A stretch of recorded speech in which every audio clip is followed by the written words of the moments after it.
I built my system as I grew, right? Hmm. And so in the beginning, I was everything. I was every position, and then slowly replaced myself. I really wish I would have known the system from day one, because all those Yeah. interactions would have been so much easier if I was interacting with residents as if I was a large property management company, even if I had 3 units, right? Yeah. That Yeah. would have helped everything. So every day Yeah. becomes easier when we're more professional and the tenants know the rules and know Well, how they should function in our system.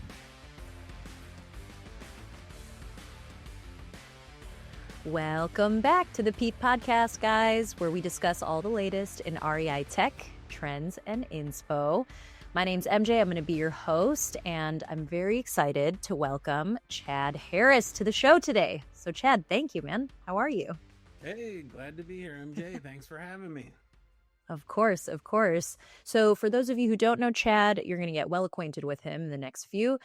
He's a full-time investor, has coached quite a few on the, buy and hold strategy, along with a lot more. And so he also runs a really fun podcast called True Wealth Podcast. You should check them out if you're looking for some inspo there. But first and foremost, like Chad, where are you based out of? Tell us, how did you get into investing? Was this what you wanted to do when people asked you when you were like 5 years old, what do you want to be when you grow up? And you're like, an investor, you know? All right. Yeah. Interesting. Okay. So we're starting at the beginning. All We're right. going back, baby, all the way back. All the way back. Hmm. I am in the Dayton, Ohio market. Okay. And let's see, when I was young, my parents had rentals. And so I worked on rentals growing up, and I swore I would never have rentals. I had no interest in real estate. Yep. Um, saw a lot of just the downsides of real estate, right? I was the guy going out and dealing with tenants and working on houses and Yeah. Not cutting fun. for reward. Not Yeah, I did, fun. wasn't aware of all the benefits. Well, I should say I took for granted a lot of the benefits. I feel you. Yeah. My my father had freedom. We traveled a lot. He was always home. If I came back from college, he had totally flexible schedule, and I just took for granted all of those things that Yeah. travel for a month at a time, and It's very sweet didn't though. realize Yeah. that was so rare. So Yeah, that's a very sweet reflection though to have had. And I mean, to be fair though, like how young were you starting? Were you in your teens or when you were helping out with stuff or in your 20s or, like how young were you? Because helping out my parents, Mhm. yeah, I don't remember a day when I wasn't, Yeah. right? Yeah. So You're not supposed to have perspective when you're that young. So that's okay. um my father was a teacher, and then he was a Mhm. full-time real estate investor. I think I was maybe second grade when he went full-time Okay. buy and hold investor.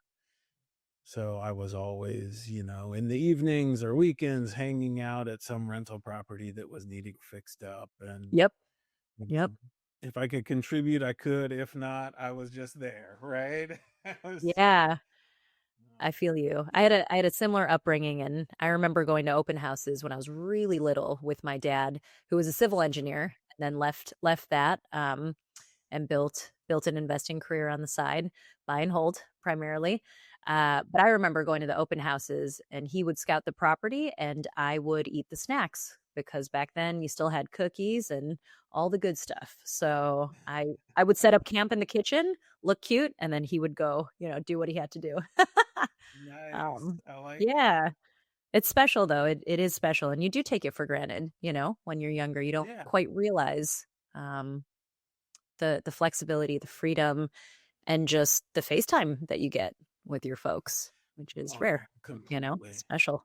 Yeah. Yeah, I try to point it out to my kids now. I try to at least help them recognize some of the yeah. They're like, benefits that they yeah, don't get out of my see. face. We see you too often. You have too much freedom. Yeah, 3 meals a day, Dad, you never leave. What's going on? Oh Yeah. man, So, yeah, yeah, so I'm kinda my deal, I didn't wanna go into real estate, I became a teacher. And then I Okay. became a missionary overseas. I was living in Kenya with my family. Okay. And we came back in late 2012 for the birth of our youngest son. And when he was born, there were health issues. And I was, sitting in the hospital room with him, not sure how that was going to work out. And had a whole bunch of bills to pay. And Yeah.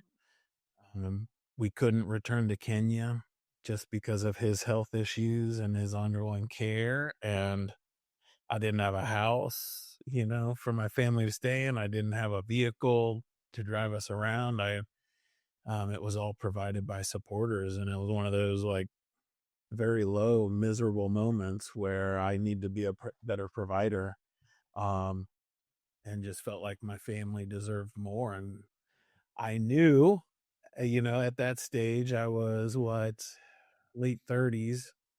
Yeah. I knew that my parents had done well with it and was old enough to recognize some of those benefits, right, that I took for granted at a younger age. Realized I was never going to really provide a great life for them as a teacher. Mm. Teaching jobs were hard to come by. And honestly, I didn't know if I could go back to a 9 to 5 again. A missionary is kind of like an entrepreneur where you have to be a self starter and you have to build anything that you have to create it all. And Yeah. that so I knew that if I committed to becoming successful in real estate, I could figure it out. And so that's what I did. I just committed to it. I was going to be a buy and hold investor. Had no idea I was going to do that. Had no money to get started, any of those things. Really had no reason to believe that I could be successful in real estate investing, except that I'd seen my parents do it. Mhm. And I went out and I just started telling people that's what I was going to do. Okay. I buy houses, I'm buying rentals, I'm buying properties. And over, they would say, that's really cool. I wish I could do that. I don't know how to buy a rental. I always wanted to buy a rental. Or, Mhm. I love those shows on HGTV. The numbers are so amazing, right? We Yeah. hear those comments. Yeah. And I realized there was an opportunity where I could help them, serve them by letting them get involved in real estate, which is what they want, Mhm. and they could be the lender in my business. And so that's how I started. I was a buy and hold investor from day one with no income, no way to borrow money from a bank, and just raised money from private lenders for the purchase and rehab. And then I refinanced with private lenders on the backside, long term private lenders on the backside. Mhm. Yeah. And so built the portfolio with no banks involved. We got our first bank loan at about 55 doors and Wow. um, Yeah, that's refinance. So, that's remarkable. I mean, just a brief pause right there. It's really inspiring, to hear that you can follow an organic strategy like this, right? And like let me ask you, like when did you get started? When was this roughly? Is this like um, so I started looking at it when he was born in 2012 and really Okay. started investing Yeah. 2015. Okay. So I would have Yeah. been 37, 38, Yeah. somewhere around Yeah. there. Well, and Um, were you when you say like private lending, were you reaching out to like your known networks? Like was this friends and family or was this more you're checking in with like other associations or kind of finding, ways to source capital from elsewhere? Yeah, I stumbled into it, right? So I was used to raising money for ministry because I had to Oh, fund fair. ministry raising money. Yeah, yeah, yeah. So I was used to that process and those conversations. And then once I realized that there was a need, all these people I was Mhm. talking to, they wanted to be in real estate. They had money, they just didn't know how. Yeah. Then it was very easy. It was just organic Mhm. networking. And what I love to do is just introduce myself in a way that opens that opportunity for a conversation, right? So I like buying beat up houses, fixing them up, renting them to great families, and then I share the profits with friends, family, people I know instead of the bank. That's Mhm. it. And for Yeah. years, any opportunity I had to introduce myself in front of a room, right? It Yep. didn't matter what Ticket. that room was, that whole statement came flooding out so that everybody in every room knew that I was in real estate and they could Mhm. potentially be in my name. Invest with you. Yeah. Yeah. Yeah. That's really I mean, that's really great. It's neat to hear, how kind of the missionary background, right? Like you being used to raising funds, speaking also from the standpoint of, you have a passion about something. So this isn't just it is me providing for my family, but it's also you being able to elevate your family in the process, and we're uplifting one another. And then just, being able to speak to that and not hold that inside. Those are it's neat to kind of see the connections that, Yeah. that got you there, or that kind of eased that pivot, because that sounds like it was a turning point for you and your family. So, It was completely. yeah. So the really amazing thing, raising money for ministry, right? Mhm. I struggled with it for years, trying to Okay. figure it out. There was no training. Yep. Surprisingly, an English teacher isn't really well equipped for raising millions of dollars for ministry. That wasn't part of the training. Yep, yep. And so what I figured out over time was that all I needed to talk about was an opportunity Mhm. for this person to be involved in a ministry overseas that they could very rarely be involved in, Yeah. and the impact it would have for them. And when I realized in real estate, it was the exact same thing, right? Translates. I'm Yeah. presenting an Yep. opportunity for them to be in real estate, which they have already said they want. They just don't know how to do it. Yeah, and I talk about the impact it has not only on them and their investment account and their returns, but also on their community and how they could Mhm. tell their friends that real estate. And there's all kinds of great impacts for them. Yeah. And once I made that switch and understood how it related, then I was kind of off to the races, right? I Nice. could share Yeah, let's that go. because yeah, they want Yeah. they want Yeah. me to talk to them. I'm not asking for anything. I'm just sharing this amazing opportunity. And Yeah. if they're excited about it, they lend money. If they're not, not my problem, right? It's 100%. just not the perfect fit. 100%. Have I know that you have a very successful coaching program where, you've mentored quite a few folks entering into the REI, the investing space. Um, like what are some of the and remind me, your coaching program, is that, around buying and holding, or is that around like creative financing and creating, true wealth? Like what's the focus of your I know you're going to be launching a new program soon, so but what's the focus of your Yeah. your current program? Yeah. So, yeah, over the years, primarily I've taught and I speak from stage all the time on how to raise private money. Okay. And the clients that I work the best with, that we totally mesh, are the clients that want to build a portfolio of rentals and they Mhm. want to use other people's money, which is what I did, which is what I love. Yeah. It's what I'm passionate about. Bread and butter. Yeah. And that's what fires me up.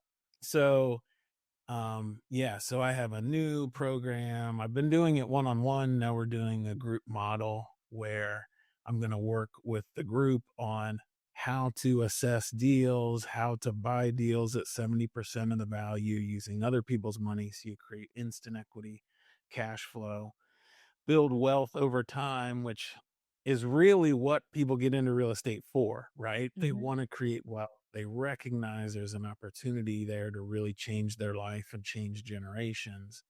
Yeah. A lot of investors I see just kind of stumble in the steps, right? Get frustrated or they Yeah. have some success and then hit an obstacle and stop. And I've realized in my life, coaches and mentors have helped me stay true to that path and overcome any obstacles. And so, with this group, the uh, the members will be able to buy their first rental with somebody else's money, build equity and cash flow, and then just keep doing that model over and over. That is great, and wow, congrats. So this Yeah. the new, like, coaching community with group lessons, has that launched already, or is that gonna be that's coming soon? That is coming soon, Okay, mid-August. It is nice. around the corner. Around the corner, Yeah. yeah, I'm gonna blink and it's here. Fired up. Gonna be great. Yeah, that's awesome, man. We're really excited for you. And I mean, really, what you said, there are so many obstacles that now that you've been doing this for as long as you have, you're probably like, "Hey, that's like a little mosquito in the room. That's not a hornet. That's not, a hornet's nest." It felt like that in my year 1 or my year 3. So, like, I don't know, give us an example. What are some common kind of like sticking points when folks are just getting into buying and holding that might seem bigger than they are, like with a little bit more time and seasoning? And yeah, just some Yeah. kind of like some of those obstacles or hurdles, and maybe even Yeah, a lesson there's or two that you'd suggest. let's see. Good question. I love it. Yeah, I right. love it. Stumper number one. You have time. You have So, time. a few kind of consistent obstacles for people who want to buy rentals. Mhm. One is knowing what a good deal is, and Okay. they're using bad numbers, or they're looking in an area that won't cash flow for a rental, or they just don't know kind of what contractors to work with, and so their rehab estimates are off. And a lot of times I talk to investors and they say, "Oh, there aren't any deals in my area." Right? Hmm. So this last month, I ran a bus tour for local investors in our area, and we went house to house, listed houses with the realtor, ran the numbers. Okay. Yeah, and at the beginning of the tour, all of them to a T said there aren't deals in my area. This area is too competitive. There's out of state investors buying. And then each house, it was, oh, well, this would work at this Uh price. huh. And oh, this That must have been is over the list price. And oh man, they actually know what areas to look at and how to run numbers correctly. There are deals. So that's That one. must have been really Number fun. That's great. I it love that. it was. It's It essentially, I was. mean, it's kind of like when brokers do a broker's tour, right? And they go and preview and try to understand. But for you, you're actually really dissecting a property and the numbers to see here's a living, breathing example of something you could Right. purchase in your market. Yeah. That's wonderful. Yeah, Yeah, that's great. legit, So knowing your real time. numbers. Yeah. Yeah, And know what's a your good deal. numbers. Number Hmm. 2 is almost all investors think to buy a rental, they have to have their own money in the deal, right? So Yeah. maybe they can get funding for 80%, but they have to save 20%. Or Hmm. maybe they only have to save 10%, but sooner or later they're going to run out of money, right? I over and over I hear, well, I have this much saved, so I should be able to buy this many houses. Yeah. Yep. Okay. And it is a major mental shift to think I'm not going to use any of my money in any of these deals. And the number of houses I can buy is truly infinite, right? It's just a matter of putting in the effort. So, Yeah. um, if you want to buy 20 rentals, you just need to raise the money for 20 rentals, right? Or understand how to structure the deals for 20 rentals. And getting over that mental hurdle is a huge one. But Yeah. it's That's huge. totally opens up a new world once people do it. I mean, do you ever find that folks are nervous, right? To like to not you I mean, maybe it's the only option, right? They don't have the funds to make the deal happen, but it feels a little nerve-wracking getting financing or getting if it's private lending, right? Like getting those funds Right. from whichever sources. Do you ever come across this not like mentally, oh, this is impossible, but also emotionally, I don't know, I feel a little bit weird about um taking money or Yeah, so yeah. it's very common, and so over and over, investors Mhm. say, "Well, I'm going to do a wholesale, or I'm going to do a flip, so that I can get enough money so that I can Yep. buy a rental, which is what I really want to do." Right? And what I'm always trying to open their mind to is that if you what you want is a rental, which is one business model, then that's Mhm. what you should buy. Just You start shouldn't there. try to learn the business Yeah. of wholesaling or a separate business of flipping to someday own the rental, right? Yeah. Let's buy the rentals now because really rentals make more money over time. If we need 20 rentals and we buy, let's say 20 rentals in the next 3 years, Mhm. we are going to drastically improve our profit over slowly buying 2 rentals per year over the next 10 years, right? Because Yeah. we've held those rentals for so long.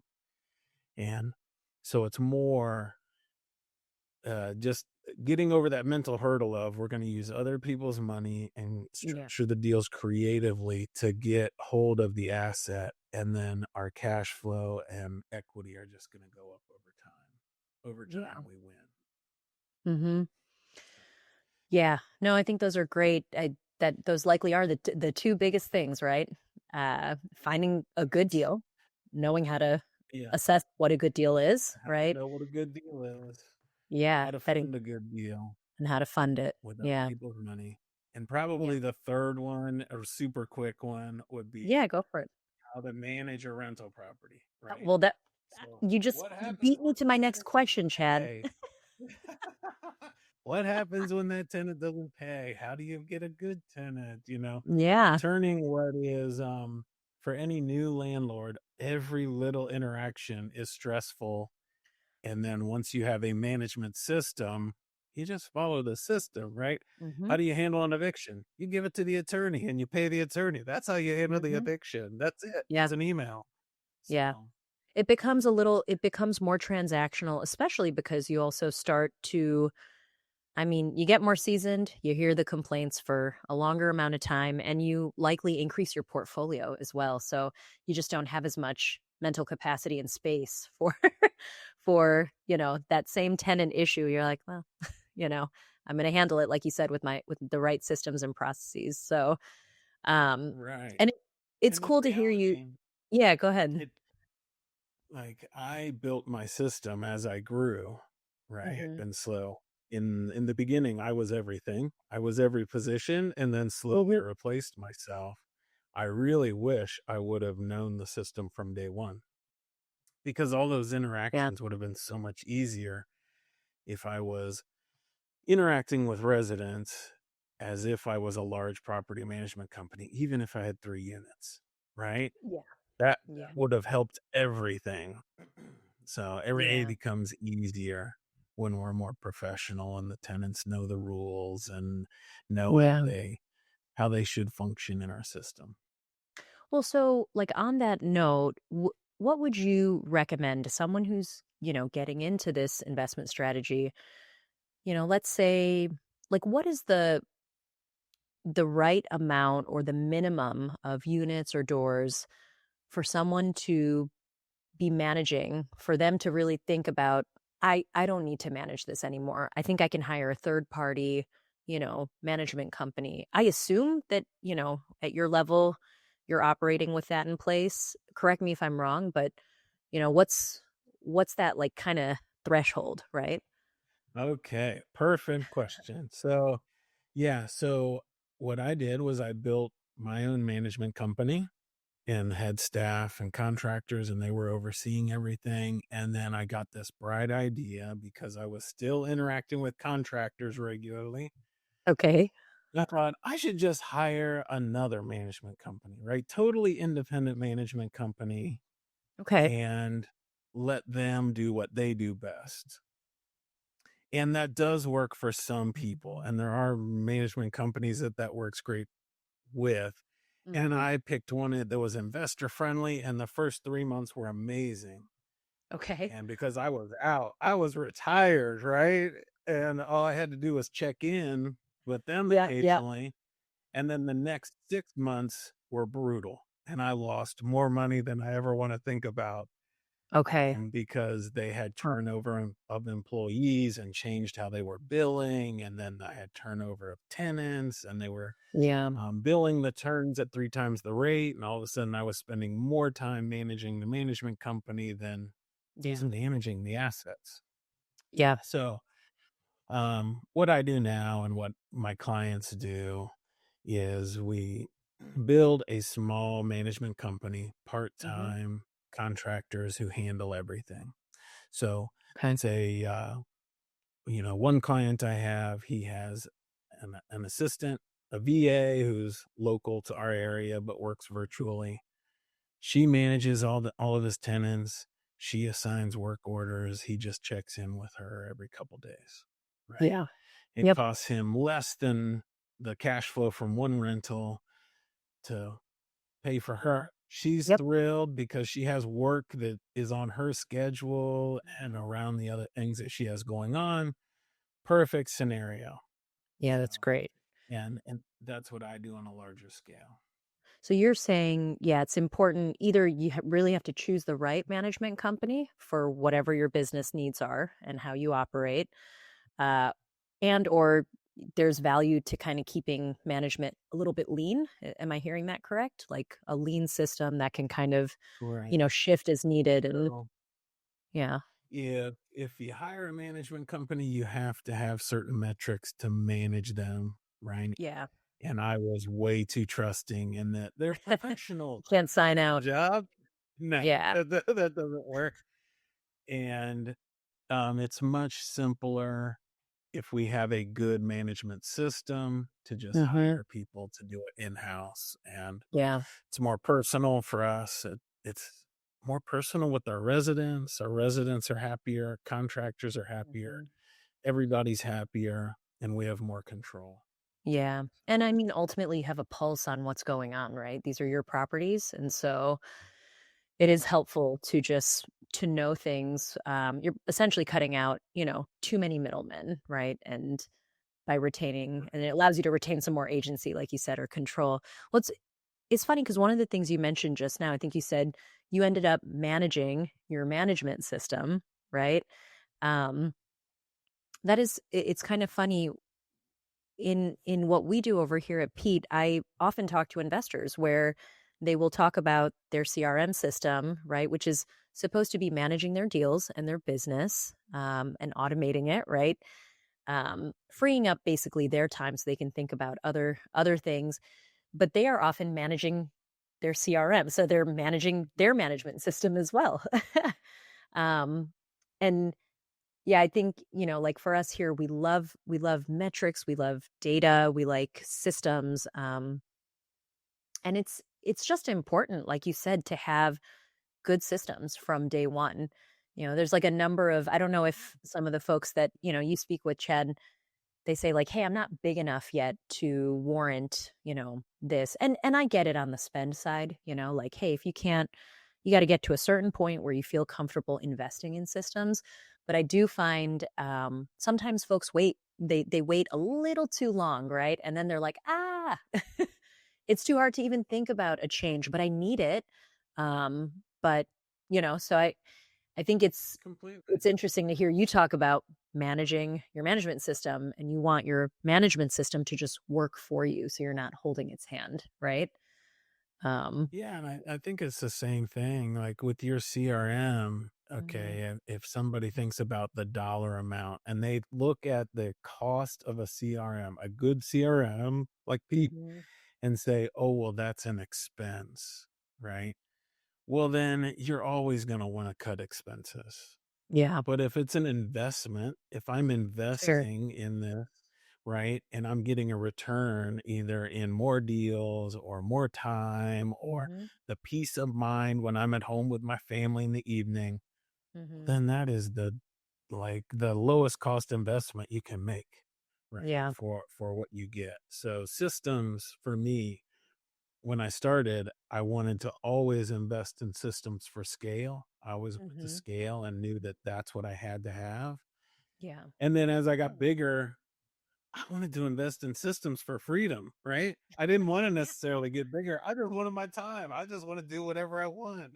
Yeah. So, I mean, you being able to, like, remove yourself from your business for a little while and know that it's not gonna go up in flames, that is a version of scaling though, right? It's yeah, I yeah, think it's yeah. your right? Like, you're scaling your time and, you're delegating certain tasks and knowing things will run in the background okay, more than okay, while you step out, and go on that Yeah. vacation or go away for a week. So, no, I think it's huge, Yeah. and that is something that, you know, I always we always wanna encourage folks to really I love how you phrase that. It is another investment for your business and for you ultimately, right? To get that time back to yourself. 100%. Yeah. Um, well, we're really excited, Chad, to hear about, your new coaching program that's coming out. I know we're only a few weeks away. Um, I really appreciate you taking the time and to just come chat with us. If there's one thing you could tell someone out there who's right at this moment, they're like 1 to 5% interested. They're just curious about buying and holding. What Give me your elevator pitch. I want to know, like, what would you say to them to Mm. bring them in and say, "Hey, this is worth." And you can't say, "If I can do it, then so can you." That's not allowed. So, Okay.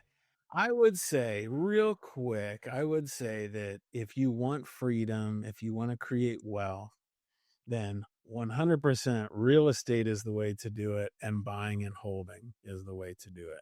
And if you start today, time is on your side. It is just Mm, a matter of time. If you buy good deals today, you will achieve all of those things. And if you commit 100% to being successful in it, you can achieve it, right? It is just that fact of commitment, because there will be obstacles along the way. There will be struggles. That's why everybody doesn't do it. But if you're committed to it, you can 100% accomplish it. That's what I that's would say. great. Yeah, well, I think those are wise words. So, thank you again, Chad. It's been a blast to get to connect with you. And yeah, for those of you who are interested, please connect with Chad and make sure you ask all the right questions because there's no such thing as a wrong one. So he's your guy. If you're thinking about There you go. being a landlord, buying and holding and what that's like, definitely check in with him. But we appreciate you, man. Thank you again. All right. Thank you, MJ. Thanks for having me on. Love the Of discussion. course. Of course. More to come.